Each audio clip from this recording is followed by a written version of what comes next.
อเชิญคุณผู้ฟังพบกับรายการคุยสบายยามบ่ายรายการที่จะนำข่าวสารสาระความรู้พร้อมบทเพลงไพเราะสบายหูเพื่อกล่อมให้คุณสบายใจช่วงเวลา 15:10 นาทีถึง 16:00 น.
สวัสดีค่ะสวัสดีคุณผู้ฟังทุกท่านค่ะขอต้อนรับคุณผู้ฟังทุกท่านเข้าสู่รายการคุยสบายยามบ่ายนะคะกับช่วงของรู้ทันโรคกับสำนักงานป้องกันควบคุมโรคที่1เชียงใหม่ค่ะวันนี้จะเจอกันเช่นเคยนะคะในช่วงของวันศุกร์บ่ายๆแบบนี้บ่าย3 โมงถึงบ่าย4 โมงนะคะหรือว่า 15 นาฬิกาถึง 16 นาฬิกานั่นเองค่ะอยู่เป็นเพื่อนกันเนาะทางสวทเชียงใหม่นะคะ FM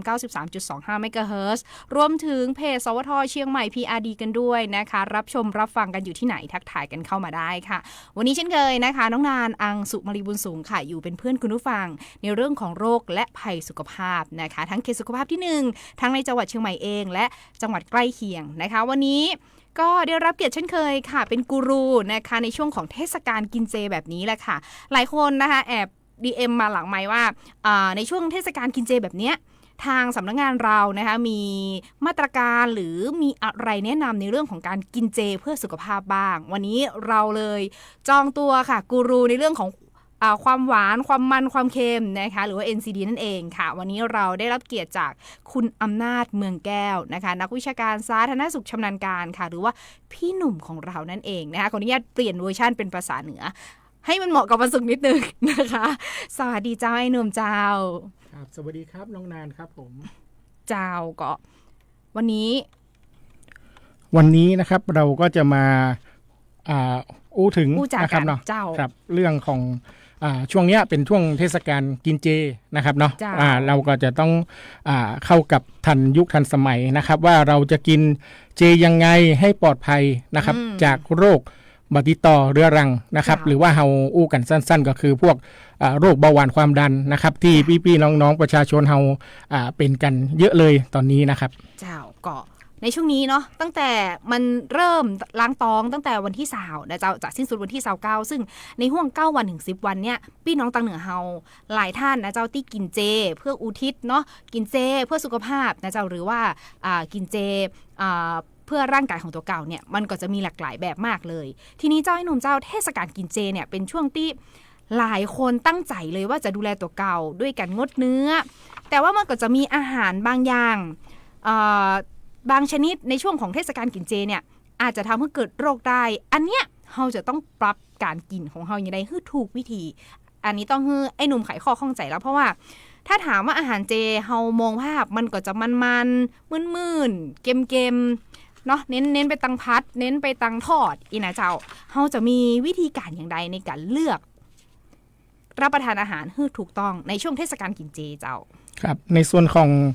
เทศกาลกินเจนี้นะครับเนาะทุกคนก็จะต้องตั้งใจถือศีลนะครับงดเนื้อสัตว์นะครับเพื่อเป็นการทำบุญนะครับแล้วก็ดูแลสุขภาพของเฮานะครับแต่อย่างที่น้องนานถามว่าแล้วเฮาจะเลือกรับประทานอาหารอย่างใดให้มันถูกวิธีนะครับเนาะที่จะก่อให้เกิดปัญหาต่อสุขภาพนะครับอย่างแรกนะครับเนื่องจากว่าอาหารเจนะครับเนาะ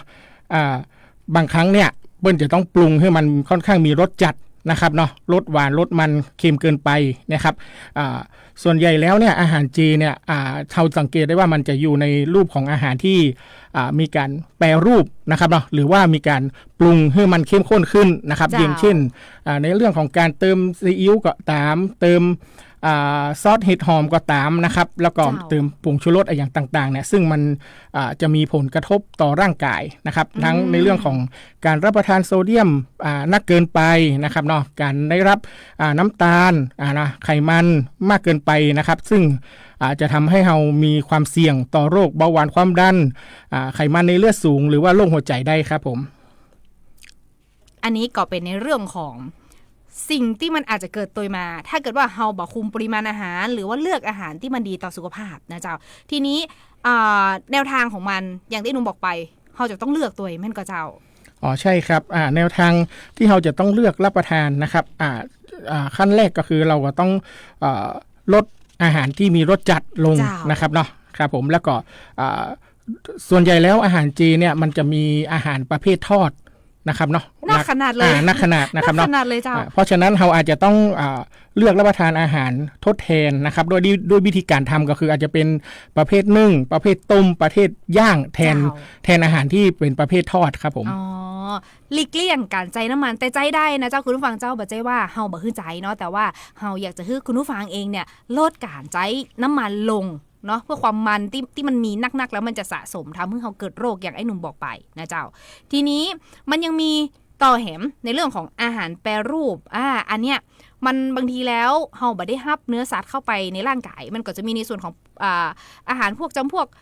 เป็นเต้าหู้เป็นอาหารเครื่องปรุงรสจัดอันนี้สามารถมีแนวทางบอกให้คุณผู้ฟังได้ก็เจ้าครับในส่วนของอย่างที่บอกไปนะครับเราอาหารมันอาหารพวกที่เป็นโปรตีนนะครับเราเขาเรียกว่าเป็นโปรตีนเกษตรนะครับซึ่งจะมาทด ชดเชยนะครับเนาะโปรตีนจากเนื้อสัตว์ของเฮานะครับเนาะซึ่งถ้าเฮารับประทานมากๆเกินไปนะครับเนาะมันก็จะบดีต่อร่างกายนะครับเนื่องจากว่าบางอย่างนะครับโปรตีนเกษตรพวกนี้เขาก็จะมีการปรุงรสเพิ่มเข้ามานะครับเนาะแล้วก็บางอันเนี่ยอาจจะมีสารเปิ้นฮ้องว่าสารที่บางคือมันสารกันบูดนะครับเนาะที่ให้มันมีอายุนานนะครับสิ่งที่แนวทางที่เราจะเลือกนะครับรับประทานอาหารพวกนี้ก็คืออาจจะต้องชดเชยด้วยเต้าหู้นะครับเนาะแทนเข้ามานะครับหรือว่าเมล็ดถั่วต่างๆนะครับเนาะแทนเข้ามาแล้วก็สลับกับในเรื่องของผักผลไม้ต่างๆนะครับเพื่อที่จะมาชดเชยตัวเนื้อสัตว์ที่เรางดไปนะครับในช่วงเทศกาลกินเจครับอันนี้คือเราสามารถเลือกเองได้เนาะว่าเราจะเอาอย่างมาทดแทนในสิ่งที่เวลาเรากลัวซื้อมาแล้วมันอาจจะมีสารปนเปื้อนอย่างเช่นสารกันบูดนะเจ้าหรืออาจจะมีการแต่งกลิ่นแต่งสีเนาะแต่อันนี้ไอ้หนุ่มแนะนำว่าควรจะเลือกเต้าหู้ขาวธรรมดาหรือที่มันมีตามท้องตลาดทั่วไปที่เปิ้นทำสดใหม่ๆนะเจ้าหรืออาจจะเป็นเมล็ดแห้งต้มซุกแตนนะเจ้าหรือว่าเราจะสลับกับผักผลไม้ก็ได้ซึ่งแน่นอนว่าในช่วงเทศกาลกินเจผักกับแป้งผลไม้กับแป้งนะเจ้ามันเป็นอย่างเนาะมันไม่ได้ระยะยาวไป 3-4 เดือนนะเจ้าในช่วงของเทศกาลกินเจก็อยู่ในช่วงของ 9-10 วันนะเจ้าแต่ว่าเราก็มีข้อคิดและก็ข้อแนะนำดีๆนะเจ้ามาแนะนำให้คุณผู้ฟังทางบ้านกันเนาะส่วนที่3อันนี้เป็นเรื่องของขาดโปรตีนและสารอาหารบางชนิดมันเป็นอย่างไรเจ้าเพราะว่าบางคนเนี่ยมายอมกินเจเลยเพราะกลัวในเรื่องของการขาดสารอาหารขาดโปรตีนในส่วนของสัตว์ไปเจ้าครับในส่วนของเวลาช่วงกินเจนะครับเนาะบางคนเนี่ยถ้าเปิ้นก็บอกว่าถ้ากินเจเนี่ยแหละจะบ่ค่อยมีแฮงบ่ค่อยมีเหี่ยวมีแฮงนะครับเนาะในการทำงานครับอ่อนเปี้ยเพลียแรงไปทันทีนะเจ้าอันนี้ก็จะเป็นแฮมอย่างนึงนะครับเนาะว่าในส่วนของเราต้องมีเป็นของอาหารทดแทนนะครับเนาะสำหรับเนื้อสัตว์ที่เราบ่ได้บริโภคไปนะครับเนาะซึ่งมันก็จะตีบอกไปแล้วว่าเราควรจะต้องกินพวกถั่วเหลืองเต้าหู้งานะครับเนาะผักผลไม้อย่างเพิ่มนะครับถ้าเราขาดสารอาหารเนี่ยมันก็จะทำให้ร่างกายเราอ่อนเพลียนะครับเนาะแล้วก็อาจจะเกิดการอ่อนเพลียวิงเวียนศีรษะเนี่ยครับเนาะอย่างแล้วก็บางครั้งมาอาจจะมีเกิดภาวะเลือดจางนะครับเนาะทำให้เราบ่สบายได้นะครับมาเป็นลูกพ่วงนะเจ้าครับเป็นลูกพ่วงครับผมเนาะก็ฝากไว้ตัวเองนะเจ้าแนวทางดีๆก็มีนักเหมือนกันแม่นก็เจ้าหนุ่มเจ้าแม่นแล้วครับเฮาก็ต้องเลือกรับประทานอาหารทดแทนนะครับเช่นถั่วเหลืองเต้าหู้งาธัญพืชเห็ดต่างๆนะครับรวมถึงผักผลไม้นะครับเนาะธัญพืชที่บาคัดสีนะครับแล้วก็ดื่มนมนะครับเนาะช่วงเจเนี่ยเพิ่นก็จะดื่มนมถั่วเหลืองนะครับเนาะเสริมแคลเซียมเข้าไปครับผมก็มีทางเลือกเยอะแยะมากมายนะเจ้าอาหารทอดและขนมหวานเจอันนี้ก็มีเหมือนกันแม่ก็เจ้าหนุ่มเจ้าใช่ครับอย่างที่บอกตั้งแต่แรกนะครับเนาะว่าช่วงเจเนี่ยจะเป็นมหกรรมของอาหารทอดนะครับเนาะกับอาหารหวานของหวานนะครับเนาะอย่างที่เห็นชัดเจนก็คืออาหารทอดที่เป็นอาหารจีนเนี่ยก็จะเป็นพวกปอเปี๊ยะพวกเปลือกทอดกล้วยทอดเนี่ยครับอันเนี้ยก็อาจจะมีข้อระวังนะครับเนาะนิดนึงก็คือว่าอาหารที่ทอดเนี่ยครับมันจะมีไขมันสูงนะครับเนาะยิ่งถ้ามีการใช้น้ำมันทอดที่เป็นน้ำมันเก่านะครับเนาะใช้ซ้ำๆเนี่ยก็อาจจะมีความเสี่ยงในเรื่องของการเกิดมะเร็งได้นะครับอันนี้ก็อาจจะต้องระวังในเรื่องของการกินอาหารทอดนะครับเนาะในส่วนของอาหารหวานนะครับเนาะที่เราบริโภคได้แต่บริโภคในปริมาณที่เหมาะสมนะครับโดยใช่ว่ากินอาหารของหวานทุกมื้ออย่างเงี้ยครับอยากจะทำให้น้ำตาลระดับน้ำตาลเราสูงขึ้นนะครับเนาะซึ่งจะมีผลต่อโรคเบาหวานได้ครับเจ้าแล้วเราจะเลือกมันอย่างไรเจ้าให้มันเหมาะกับเราที่สุดเพราะบางทีเนี่ยเราไปร้านอาหารเจหรือว่าร้านสะดวกซื้อทั่วไปที่เปิ้ลวางขายตามซุปเปอร์มาร์เก็ตหรือว่าร้านค้าทั่วไปเนี่ยมันมีหลากหลายมากแล้วมันน่ากินมากๆเลยอันนี้เราจะมีวิธีการเลือกอย่างไรพ่อเจ้าสำหรับอาหารข้าวหวานในส่วนของเทศกาลงานเจแบบเจ้าครับอย่างที่บอกไปก็คือว่าเราอาจจะต้องเปลี่ยนเป็นอาหารทดแทนนะครับเนาะจากการทอดนะครับก็คืออาจจะต้องเป็นใช้เป็นวิธีการอาหารที่ทำมาจากการอบหรือการนึ่งแทนนะครับเนาะเพื่อที่จะลดปริมาณไขมันหรือว่าปริมาณน้ำตาลที่เราจะได้รับนะครับในส่วนของหวานเนี่ยเราอาจจะห้ามบ่ได้ว่าบ่ควรบริโภคแต่ว่าควรจะบริโภคในปริมาณที่เหมาะสมนะครับเนาะเน้น ผลไม้นะครับทดแทนที่ผลไม้ที่บ่มีความหวานนะครับเนาะในการทดแทนครับผมนะเจ้าก็เป็นข้อคิดนะเจ้าแล้วก็เป็นตัวเลือกที่จะให้เฮาได้ตัดสินใจได้ง่ายขึ้นว่าเทศกาลกินเจบ่ได้ยุ่งยากแล้วก็บ่ได้เป็นอย่างที่น่ากลัวเนาะเพราะบางคนเปิ้นกลัวในเรื่องของหวานมันเค็มอีนะเจ้าจริงๆแล้วมันขึ้นอยู่กับเฮาว่าเฮาจะเลือกชนิดไหนนะเจ้าอย่างที่หนุ่มบอกไปเลยว่าอาหารทดแทนมีหลายชนิดเฮาหลีกเลี่ยงการทอดมาเป็นนึ่งย่างก็ได้นะเจ้าทีนี้ขออนุญาตถามไอ้หนุ่มแหมกำว่าเฮาจะเลือกอาหารของหวานอย่างใดให้มันเหมาะสมสุขภาพที่สุดเพราะว่าอย่างที่บอกไปว่ามันมีทั้งน้ำเต้าหู้เต้าหวยอันเนี้ยระดับความหวานระดับความมันจะต้องอยู่ในระดับใดเจ้าถึงจะเหมาะสมกับร่างกายของคนเฮาครับยกตัวอย่างเช่นที่เราเจอกันทุกวันนะครับบอกว่าในช่วงของเทศกาลเจหรือไม่เจนะครับก็จะมีน้ำเต้าหู้นะครับเนาะเต้าหู้น้ำเต้าหวยอย่างทั้งหลายนะครับเราก็ควรจะต้องในเรื่องของการเลือกกินนะครับเนาะเราอาจจะต้องสั่งแบบว่าไม่ใส่น้ำตาลหรือหวานน้อยนะครับเนาะเพื่อลดความหวานลงนะครับแล้วก็เติมความหวานทดแทนอย่างอื่นเช่นน้ำผึ้งนะครับหรือว่าหญ้าหวานนะครับไปทดแทนน้ำตาลทรายที่เปิ้นใส่เข้ามานะครับแล้วก็อาจจะมีการเสริมธัญพืชเข้าไปนะครับอย่างเช่นงาดำเม็ดเจียลูกเดือยหรือถั่วอย่างต่างๆเนี่ยครับเพื่อจะไปเพิ่มกากใยอาหารและก็เพิ่มโปรตีนให้ได้ครับผมอันนี้ก็เพิ่มได้นะเจ้าทีนี้มาดูว่าปริมาณที่อยากจะแนะนำคุณผู้ฟังเนี่ยมันมีว่าวันหนึ่งเราต้องรับปริมาณเท่าใดต่อวันอีมีกว่าเจ้าอย่างเช่นน้ำเต้าหู้กี่แก้วมีครับผมในส่วนของน้ำเต้าหู้นะครับเนาะอันนี้ก็บอกไว้ว่า1ควรรับประทานนะครับต่อวันนะครับไม่เกิน1แก้วนะครับเนาะหรือประมาณ200ถึง250มิลลิลิตรนะครับอันนี้คือกินนักบ่ได้เพราะอย่างเจ้าเพราะว่าเนื่องจากว่าน้ำเต้าหู้เนี่ยมันมีส่วนประกอบหลายๆอย่างนะครับนะแม้กระทั่งเรื่องของความหวานที่เติมเข้าไปซึ่งเราควรจะต้องจำกัดนะครับเนาะปริมาณความหวานนะครับในการเฮาที่เฮาจะกินเข้าไปในร่างกายเฮาแต่ละมื้อครับเจ้าอันนี้ก็มีปริมาณการกินคือกินได้นะเจ้าคุณผู้ฟังเจ้าบอกจะว่ากินมาได้แต่ว่าเฮาจะต้องจำกัดในการกินของเฮาในแต่ละวันนะเจ้าอย่างที่ไอ้หนุ่มได้บอกไปว่ากินได้บ่เกิน1แก้วหรือในปริมาณที่พอเหมาะพอควรก็คือ200ถึง250มิลลิลิตรนะเจ้าต่อวันเนาะแล้วนอกจากนี้มันยังมีส่วนอื่นตัวบอกว่ามันจะต้องกินอย่างไรจะอยากให้หนุ่มแนะนำว่าเฮาควรกินอย่างไรให้มันพอดีพอเหมาะพอเจาะในเรื่องของเทศกาลกินเจเสียเจ้าครับในส่วนของอย่างเช่นยกตัวอย่างเพิ่มเติมนะครับเนาะในเรื่องของขนมต่างๆนะครับขนมเปี๊ยะขนมไหว้พระจันทร์เอ่ยอย่างเงี้ยครับเราก็ควรจะต้องเลือกไส้ที่เป็นธัญพืชไส้ถั่วแดงนะครับเนาะซึ่งใช้วิธีการทอดนะครับเนาะทอดโดยไม่ต้องใช้น้ำมันเยอะหรือว่าใช้วิธีการอบนะครับเนาะแล้วก็หลีกเลี่ยงสิ่งที่ความหวานนะครับเนาะที่จะมากับขนมนั้นๆนะครับแล้วก็อย่างที่บอกไปครับเราลดการเติมน้ำตาลเข้าไปนะครับซึ่งเวลาเราไปซื้อในตลาดเนี่ยครับเราก็จะเห็นว่าเปิ้นใส่น้ำตาลไป2-3 ช้อนโดยรับตาแล้วก็ใส่ไปนะครับเนาะอย่างเงี้ยฮะมันก็จะทำให้เราได้รับน้ำตาลในปริมาณมากโดยบ่ฮู้ตัวนะครับแล้วก็อย่างที่บอกว่าถ้าเป็นของหวานที่เป็นขนมไทยทั้งหลายนะครับเนาะมันก็จะมีพวกของกะทินะครับเนาะที่มีส่วนเพิ่มเข้ามานะครับอันนี้ก็จะเป็นสาเหตุในเรื่องของได้รับไขมันนะครับเนาะในปริมาณที่สูงขึ้นแม้กระทั่งน้ำนมน้ำเชื่อมต่างๆนะครับลอดช่องเนี่ยครับมันก็จะมีน้ำเชื่อมนะครับแอดออนเข้ามาหลายๆอย่างเนี่ยอาจจะเป็นปัจจัยที่ทำให้เราเกิดโรควัติต่อได้ครับผมอันนี้ก็คือเลือกรับประทานอาหารที่พอเหมาะพอควรเนาะแต่แถมอย่างหนึ่งก็คือใช้สิ่งที่ทดแทนอย่างน้ำตาลเองมันก็จะมีในส่วนของหญ้าหวานที่สามารถทดแทนได้มันก็จะหนุ่มเจ้าแม่นแล้วครับก็จะมีหญ้าหวานนะครับเนาะที่สามารถทดแทนได้นะครับแล้วก็แถมอย่างหนึ่งอย่างที่บอกไว้ว่าเราอาจจะต้องเพิ่มเติมด้วยการกินผลไม้นะครับเนาะซึ่งผลไม้เนี่ยก็จะมีผลไม้บางชนิดที่ไม่มีน้ำตาลเยอะนะครับเนาะอย่างเช่นแก้วมังกรนะครับฝรั่งเนี่ยครับทั้งหลายเนี่ยอาจจะเป็น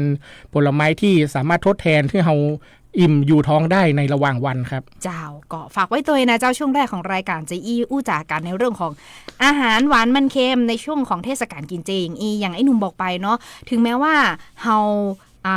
คิดว่ามันจะบ่ส่งผลแต่บางครั้งแล้วอาหารเราเนี่ยเจ้ามันอาจจะส่งผลระยะยาวต่อเฮาถ้าเกิดว่าเฮาได้รับมันปริมาณที่นักเข้าไปนะเจ้าวันนี้ไอ้หนุ่มก็ได้มาแนะนำเนาะในช่วงหน้าเฮาจะปิกมาอู้จากันต่อนะเจ้าในส่วนของเทศกาลกินเจจะอี้จะเงี้ยจะได้เนาะว่าเฮาจะกินแบบปลอดภัยและสุขภาพเฮาดีโตยนะเจ้าในส่วนของหัวข้อหวานมันเค็มเติมผักเทศกาลเจนะเจ้าโอ้ยลิ้นปันนะเจ้าเนื่องจากว่าข้อมูลดีๆมีนักนะเจ้าจะได้นำมาอู้จากับคุณผู้ฟังต่างบ้านนะเจ้าทักทายคุณผู้ฟังตังหน้าเพจสวทเจียงใหม่ PRD กันตัวนะเจ้าวันนี้แนะนำผลงานเพลงกันเข้ามาเดี๋ยวจะเปิดฮื้อเนาะแล้วก็ทักทาย FC ลุงนุ่มนะเจ้ามีหลายหัวข้อบอกลุงนุ่มยิ้มหน่อยนะคะก็นะเจ้าอาจจะตื่นเต้นอยู่นะเจ้าขอบคุณทุกกำลังใจนะเจ้าที่อู้เอ่ยกันเข้ามาตังหน้าเพจสวทเชียงใหม่ PRD รวมถึงคุณผู้ฟังที่รับฟังอยู่ต่างบ้านนะเจ้า FM 93.25 MHz นะเจ้าก็มีอันยังนะเจ้าอู้เอิ้นกันเข้ามาได้ในเรื่องของโรคและภัยสุขภาพนะเจ้า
ยังอยู่ด้วยกันนะเจ้ากับรายการคุยสบายยามบ่ายนะเจ้าในช่วงของรู้ทันโรคกับสำนักงานป้องกันควบคุมโรคที่1เจียงใหม่นะเจ้าอู้จากันในเรื่องของ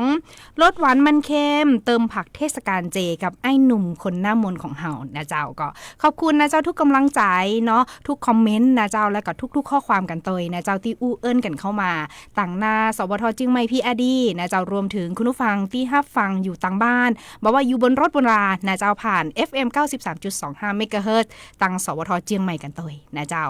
ไอ้หนุ่มเจ้าเฮามาต่อกันดีกว่าเนื่องจากว่าสาระของเฮาวันนี้ค่อนข้างที่จะแน่นแล้วก็อยากจะมอบเพื่อคุณผู้ฟังในช่วงของเทศกาลกินเจจะอี้นะเจ้า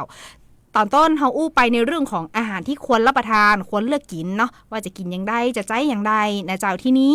มาดูว่าอาหารในส่วนของเมนูเจเนี่ยมันมีหลากหลายน่ากินแต่มันมักจะพบอย่างที่เฮาอู้ไปตอนต้นรายการว่าพวกทอดพวกชุบแป้งทอดอันเนี้ยมันกินได้นักได้น้อยก็เจ้าหรือว่ามีปริมาณที่เราจะต้องจำกัดในการกินของเราเจ้าครับในส่วนของอาหารที่เป็นยอดฮิตนะครับเนาะในช่วงเทศกาลกินเจนะครับก็จะเป็นอาหารประเภททอดนะครับซึ่งเราพบเจอกันเยอะแยะนะครับเนาะในช่วงเทศกาลนะครับซึ่งถ้าอย่างที่น้องนานถามว่ากินได้ก็นะครับก็คือกินได้นะครับเนาะแต่ควรอยู่กินได้แต่เราควรรู้ว่าเราควรกินปริมาณเท่าใดถึงจะเหมาะสมนะครับเนาะครับก็ต้องฮู้ลิมิตตัวเก่าตัวนะเจ้าบ่ใจว่ามันลำนะเจ้าคุณผู้ฟังเจ้าบ่ใจว่ามันบ่ลำนะเจ้าก็กินได้เนาะในช่วงของเทศกาลกินเจจะอี้นะเจ้าก็ฝากไว้ตัวนะเจ้าทีนี้มาดูในส่วนของคำแนะนำจะเนี่ยอย่างใดนะเจ้าการกินเจมันดีต่อเฮาแล้วก็ลดเกมโดยยังคงรสชาติที่อร่อยเจ้าไอ้หนุ่มเจ้าครับในส่วนของอย่างที่บอกไปนะครับเนาะว่าเฮาจะกินอย่างใดนะครับคือเหมาะสมในช่วงเทศกาลนี้นะครับเนาะก็คือในส่วนของทอดนะครับเนาะเฮาก็ควรไม่ควรกินรับประทานทุกมื้อนะครับเนาะอาจจะแบ่งรับประทานวันละ1มื้อนะครับ1ครั้งนะครับหรือว่าจะแลกอย่างละเฮาก็อาจจะต้องเปลี่ยนเป็นอาหารแลกเปลี่ยนนะครับด้วยรับประทานอาหารทอดอาหารต้มอาหารนึ่งนะครับเนาะทดแทนไปนะครับแล้วก็ในส่วนของอาหารที่ทอดเนี่ยเราก็ควรจะซับน้ำมันนะครับเนาะทุกครั้งเวลา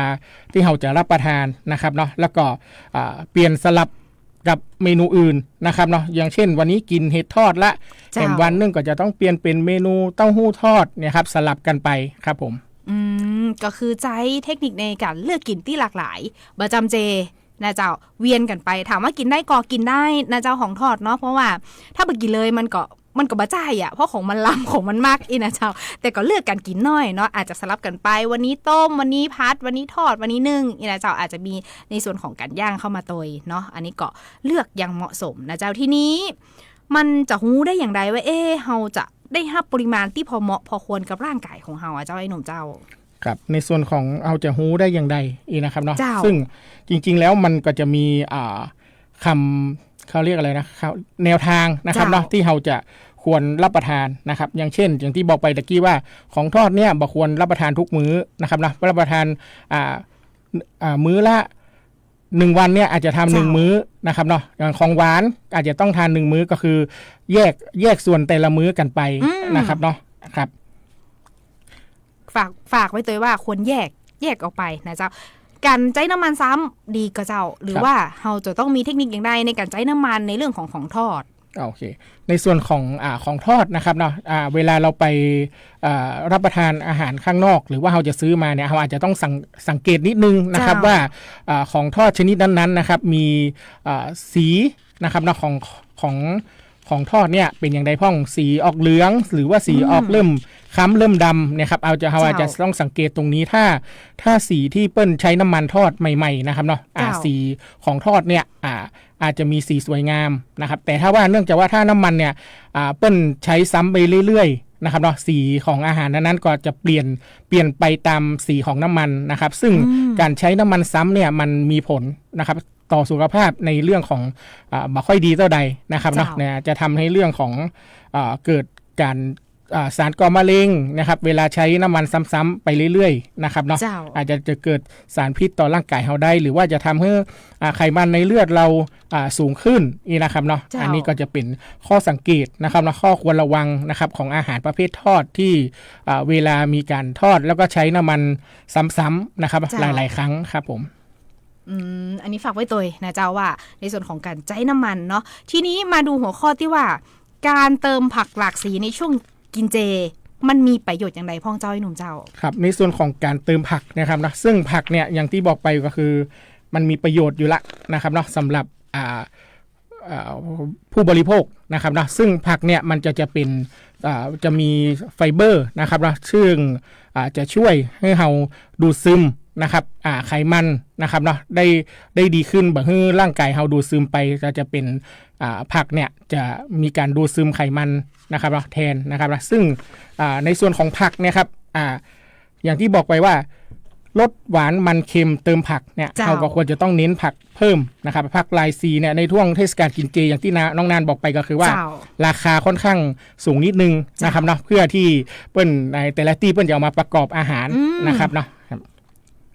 ฝากไว้ตัวนะเจ้าก็เลือกได้นะเจ้ากินหลากหลายสีสันเพื่อประโยชน์ที่ดีต่อสุขภาพนะเจ้าในช่วงนี้เนาะอย่างที่ไอ้หนุ่มบอกไปนะเจ้าทีนี้ปริมาณโซเดียมอยากจะให้ไอ้หนุ่มแนะนำแหมสักน้อยนึงในเรื่องของโซเดียมที่ว่ามันอาจจะทดแทนกันได้โดยที่เราอาจจะใช้วัตถุดิบธรรมชาติกาหรือว่ามีอย่างอื่นใดพ้องที่จะสามารถทดแทนกันได้เจ้าครับในส่วนของปริมาณโซเดียมนะครับเนาะเกลือโซเดียมนะครับซึ่งถ้าเราได้รับในปริมาณที่มากเกินไปนะครับเนาะก็จะทำให้เราเป็นโรคความดันโลหิตสูงได้นะครับนะซึ่งปัจจุบันนี้คนเราเนี่ยมีเป็นโรคความดันโลหิตสูงโดยไม่รู้ตัวนะครับเนาะเยอะค่อนข้างเยอะนะครับเนาะในส่วนของสิ่งที่จะมาทดแทนนะครับเนาะในเรื่องของการเติมความเค็มหรือว่าให้มันมีรสอร่อยขึ้นนะครับเราอูมามิมากขึ้นเนี่ยเราอาจจะต้องใช้ตัวปรุงเพิ่มจากธรรมชาตินะครับเนาะอย่างที่ฮู้กันก็อาจจะเป็นในเรื่องของเห็ดหอมนะครับเนาะเห็ดสดทั้งหลายเนี่ยครับหรือว่าเห็ดต่างๆเนี่ยเปิ้นดูแล้วว่ามันสามารถเพิ่มรสอร่อยหรือว่ารสอูมามิเพิ่มมากขึ้นนะครับหรือว่าในส่วนของสาหร่ายอย่างต่างๆนะครับเนาะที่จะต้องเติมเข้าไปเพื่อที่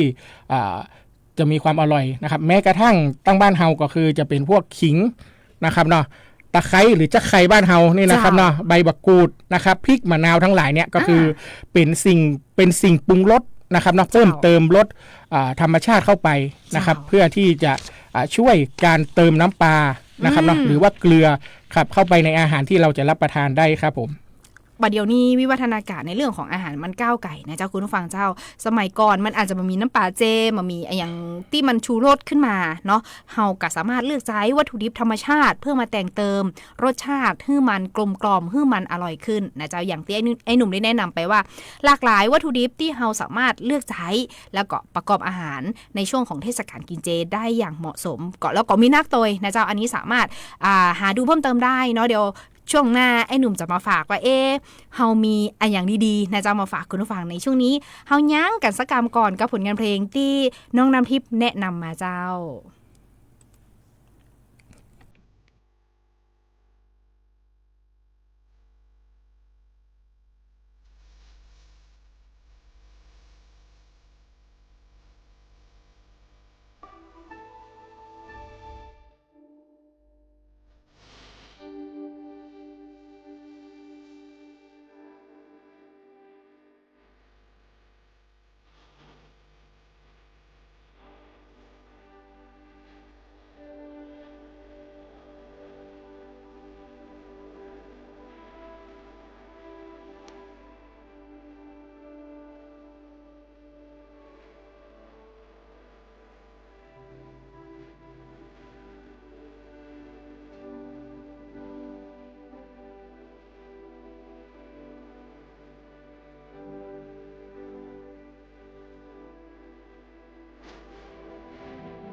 ในผลงานเพลงที่มีชื่อว่าแก้บนนะเจ้าของก้านตองทุ่งเงินเนาะไขบนเนี่ยยังไว้ไปลืมดีแก้นะเจ้าในช่วงของเทศกาลกินเจเจอีนะเจ้าช่วงสุดท้ายของรายการนะเจ้าไอ้หนุ่มเจ้าอยากจะฝากอันยังถึงคุณผู้ฟังต่างบ้านกันพ่องเจ้าในเรื่องของอาหารการกินก็ดี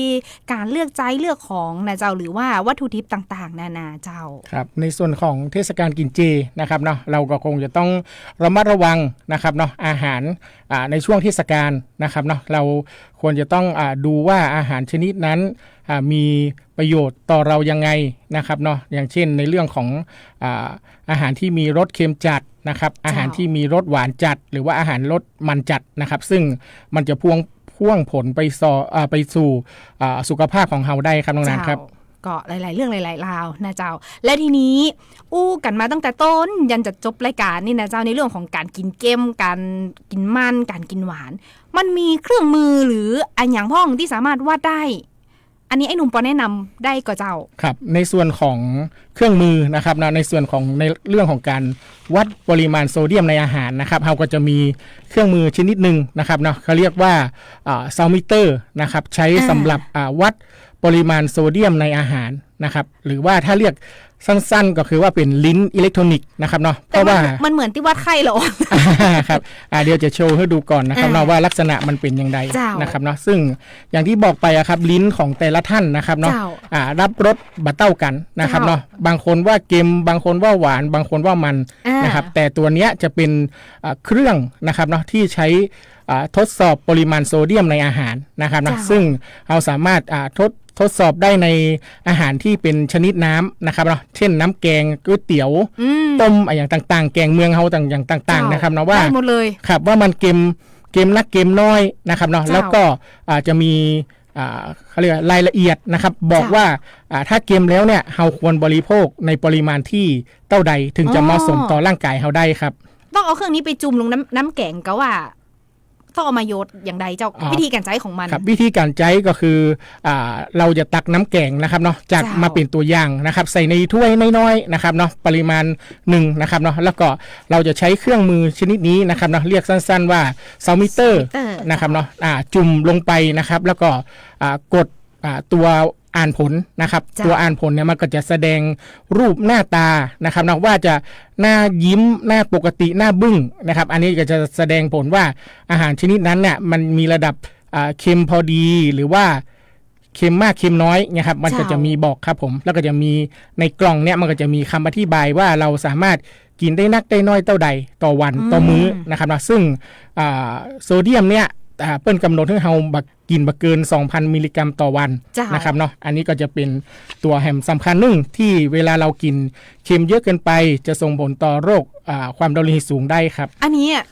ต่อใดก็เจ้าที่หนูมาตะกี้ 2,000 มิลลิกรัมต่อวันถ้าเราเปรียบเทียบเป็นจ้อน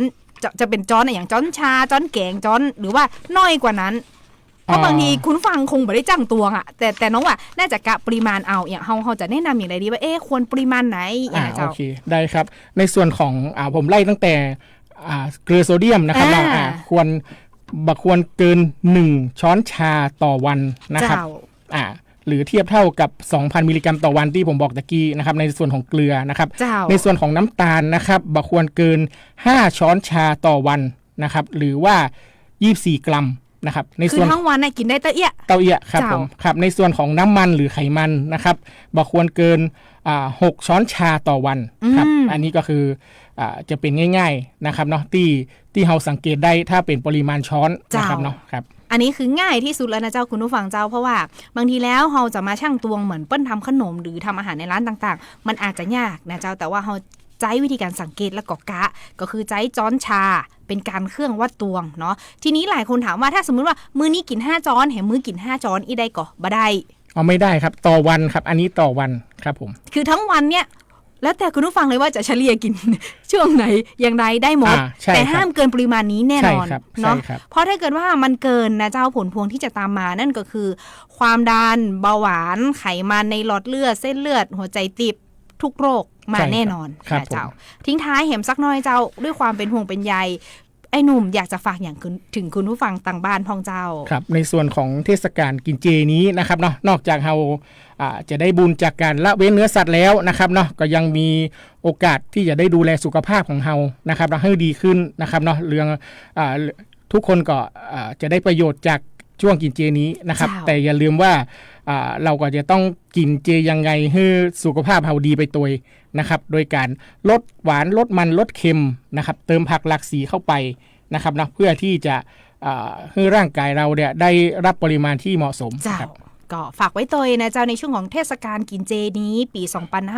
2568 นะเจ้าเฮาเลือกกินได้ตัวนั้นเองนั่นไก่กินกู้ปีเนาะแล้วก็ต้องนำลักเราเนี่ยนะเจ้ามาใจควบคู่กันตัวเพราะว่าบางทีแล้วถ้าเรากินมันไปเลยก็บ่ดีกินของทอดไปเลยก็บ่ดีนะเจ้าก็ต้องเอาเทคนิคที่ไอ้หนุ่มแนะนำมาเลือกใจนะเจ้าสลับกันไปเนาะคือมันครบตามที่เฮาได้สัจจาวาจาก็ดีหรือว่าตั้งใจที่จะกินก็ดีนะเจ้าอันนี้ฝากไว้ตัวเนาะวันนี้เวลาของเฮาหมดลงแล้วนะเจ้าเจอกันได้ใหม่ในศุกร์หน้าในช่วงเวลา 15:00 นถึง 16:00 นหรือว่าในช่วงของบ่าย 3:00 นถึง 4:00 นจะนะเจ้าติดตามกันได้นะเจ้าว่ากูรูท่านต่อไปจะเป็นเรื่องอะหยังโรคอะหยังนำมาฝากคุณผู้ฟังต่าง FM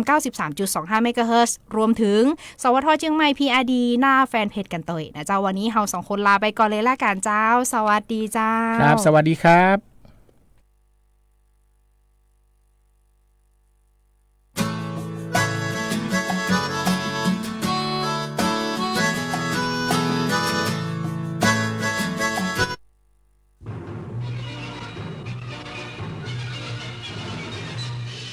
สถานีวิทยุกระจายเสียงแห่งประเทศไทยและเครือข่ายทั่วประเทศเสนอข่าวต้นชั่วโมงรู้เร็วรู้จริงกับ